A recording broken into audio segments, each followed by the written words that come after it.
100% watertight seal. We seal up just like Tupperware. However, unlike Tupperware, we are not microwave safe. Don't throw us into the microwave. Alright. Here we go. Everyone take one last breath of fresh air. And hold. Hope you guys can hold your breath for 45 minutes because it's going to be a long ride. But we're going to be making our way underwater here. As soon as we get that hatch secured. There it is. Let's see if we get our permission to surface. Or, no, permission to go down.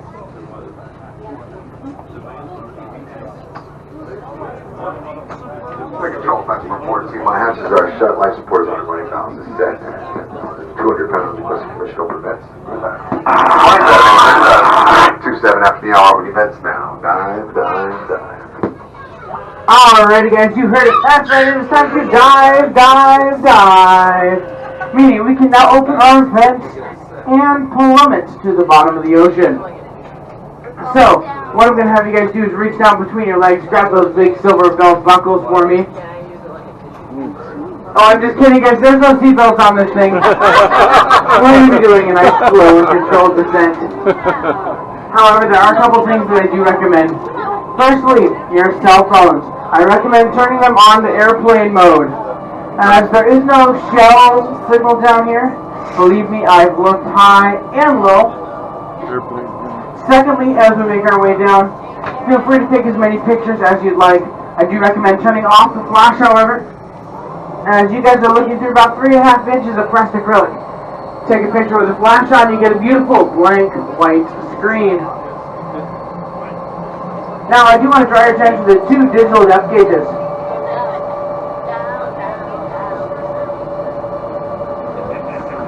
We got one up here in the front by me, and one in the back by my co-pilot.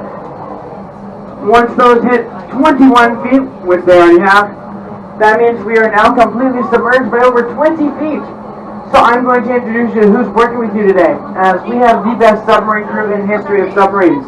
However, they all called in sick today, so you're stuck with us. My name is Jamin. I'm the disembodied voice up here at the front. I'm going to be giving you all the information about our different fish structures and our submarine. Behind me, we have our pilot, Captain Rez. He's the one driving the submarine. He's going to get us nice and close to our different structures, but not too close. And in the back, we have our co-pilot, Captain Tiffany.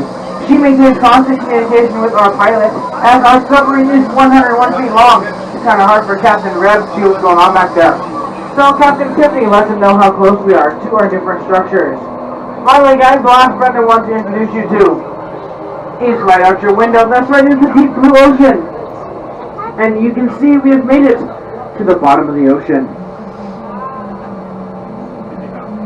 So that's what you're looking at.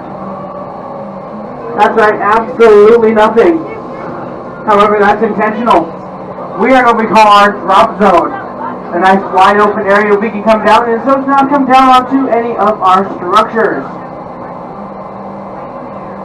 Now you guys notice that there are 2 sides to the submarine.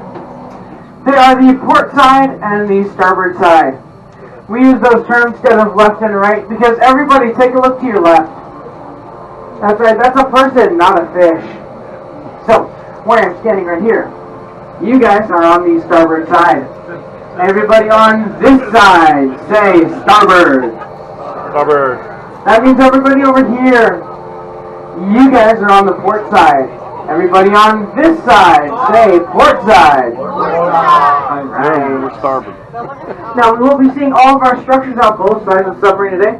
Some of them are multiple objects that we will drive right between. Others are just one singular object.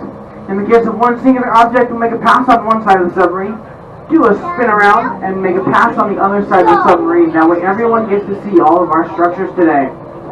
However, sometimes some of the bigger animals don't like to cooperate with that. Particularly the sharks. They're pretty handy negotiators, and so they were charging an arm and a leg. So if I do see something that is not on your side, take a peek over your shoulder and out the other viewports. Just be courteous to your neighbors.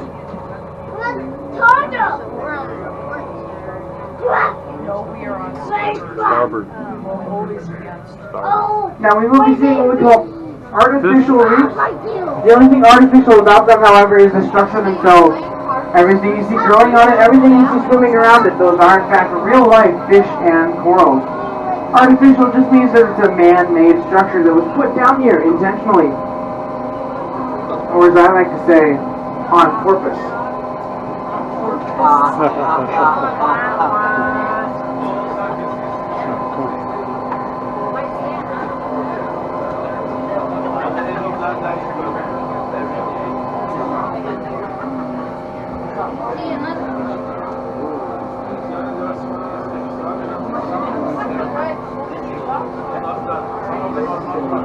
So we are making our way.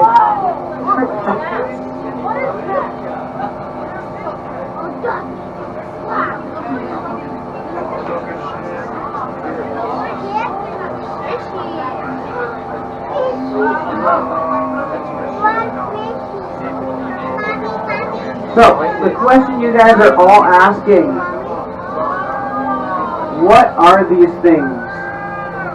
Well, you notice how they kind of look like buildings?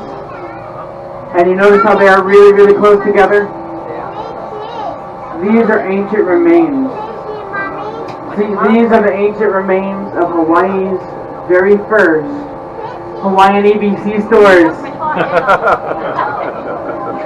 These are the very first structures we put down here in 1989. We put them down here to do two things. Number one, increase the fish population. Number two, increase the coral population. It did one of those two things very well. Anybody want to take a guess? What it is on fish? That is correct. It did not increase the coral as much as we had hoped because the concrete that we used was too acidic. It did not allow corals to attach to it. Now our next set of reefs is going to be on our port side, and we call them the Japanese reefs. Now we are very creative with our naming systems. We call them that because we got them from Japan. Now what they are a set of 4 structures that we're going to drive right by. And they would normally grow seaweed. You guys all like sushi? Yeah? You guys all like musubi? Do you know what musubi is? No? Musubi is that rice ball with fried spam wrapped in seaweed. That seaweed wrap is called nori. That is what these structures on our port side would normally grow. However, our waters here in Hawaii are too warm and too salty to grow nori, so we grow corals instead.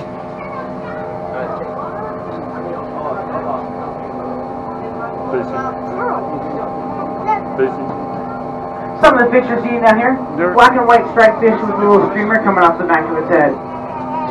Those are called pennant butterfly fish, or schooling and bannerfish.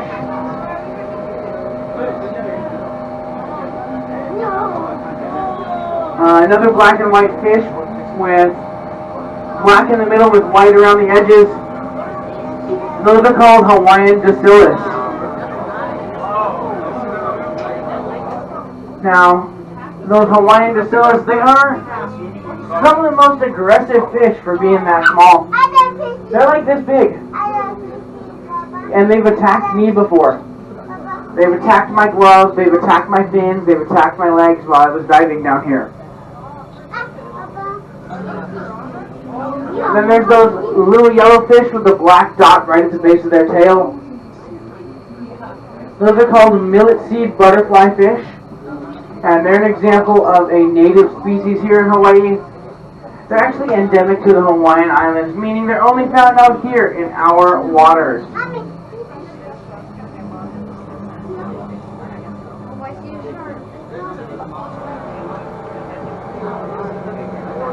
Now we're going to come out past these reefs here. And starboard side, we haven't left you guys out completely. You guys are going to see a natural reef. And you'll see the results of our efforts here at Atlantis. See, when we first came down here, this rock that we're looking at was just that, a rock covered in a layer of algae. However, we increased the fish population by 3,000%. Those fish then discovered this rock, started to eat all the algae off of it, And that is what created this beautiful coral reef. We call it the Poliopono, or the Ridge of Life.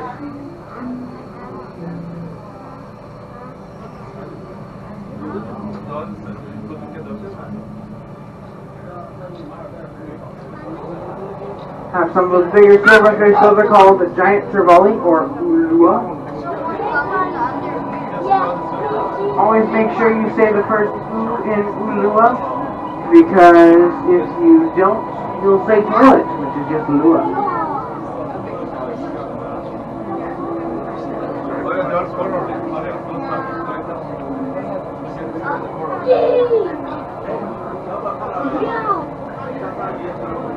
Alright, we're going to come out past these reefs here and spin around. That way, port side you guys can see that natural reef, starboard side you guys can see those Japanese reefs. And as we do, I'm going to tell you a little bit more about our submarine. So, our submarine is 101 feet long, can hold 64 passengers, and it is propelled by 6 different thrusters. We have 2 up here in the front, 2 in the back. Those are our forward, back, left, and right thrusters. Then we have our 2 in the middle. Those are our vertical thrusters. Those are what are keeping us down here. All 6 of those combine to give us a top speed of 3. That's right, we can do 3 miles an hour. Okay, we can do 4 if we're going downhill with a tailwind. But